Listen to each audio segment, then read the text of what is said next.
प्रभा एक अनाथ लड़की थी जिसे एक गरीब औरत ने पाला पोसा था।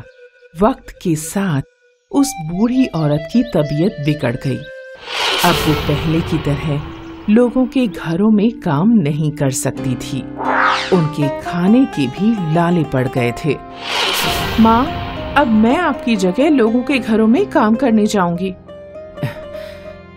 नहीं प्रभा, तुम्हें पढ़ लिख कर अच्छा काम करना है। तुम लोगों के घरों में काम करोगी तो पढ़ाई कब करोगी?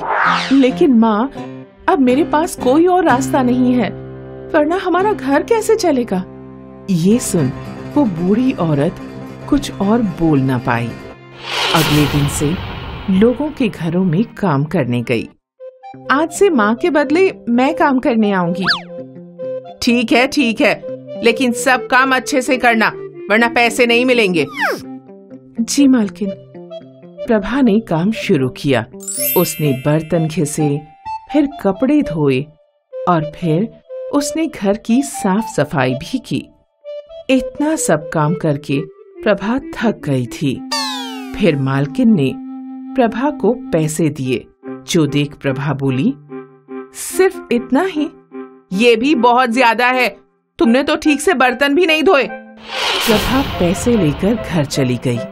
प्रभा ने बूढ़ी माँ को वो पैसे दे दिए और फिर वो खुद थक हार कर सो गई। अगले दिन प्रभा जब उठी, अरे बाप रे, मैं कल पढ़ाई भी नहीं कर पाई। कल तुम इतनी थक गई थी, पढ़ाई कैसे कर पाती? हाँ, लेकिन कोई नहीं, मैं आज पढ़ाई कर लूंगी। फिर प्रभा वापस काम करने पहुंची। आज भी उसने दिन भर सारा काम किया। वो बहुत थक चुकी थी। उसने पैसे लिए और घर की ओर निकल पड़ी। घर पहुंचकर उसने खाना खाया और फिर सो गई। कई दिनों तक ये सिलसिला चलता रहा।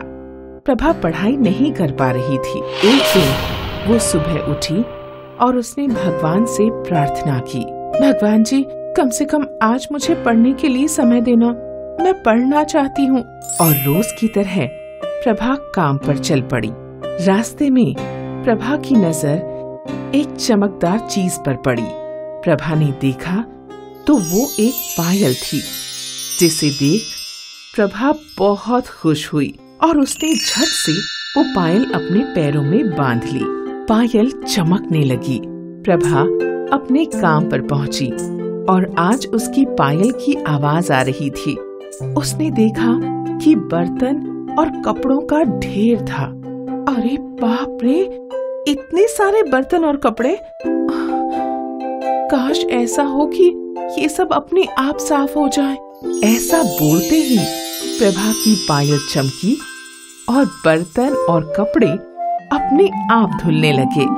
प्रभा को अपनी आंखों पर यकीन नहीं हो रहा था।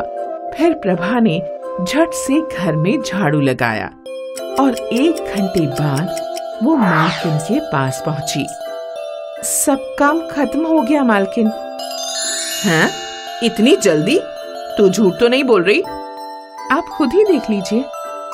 प्रभा की मालकिन ने देखा तो सब कुछ साफ सुथरा था और फिर उसने प्रभा को पैसे दे दिए, जो लेकर प्रभा खुशी खुशी पायल छनकाती हुई अपने घर लौटी। आज इतनी जल्दी?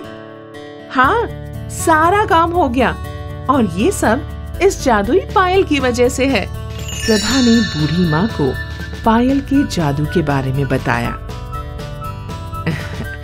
अच्छा है, भगवान भी यही चाहते हैं कि तुम पढ़ लिख कर कोई अच्छा काम करो। हाँ माँ। और आज प्रभा ने पढ़ाई की। इस दिन के बाद प्रभा को रोज पढ़ाई करने के लिए समय मिल जाता था, अपनी जादुई पायल की वजह से। और इसीलिए कहते हैं कि ईमानदारी से मेहनत करने वालों का भगवान भी साथ देते हैं।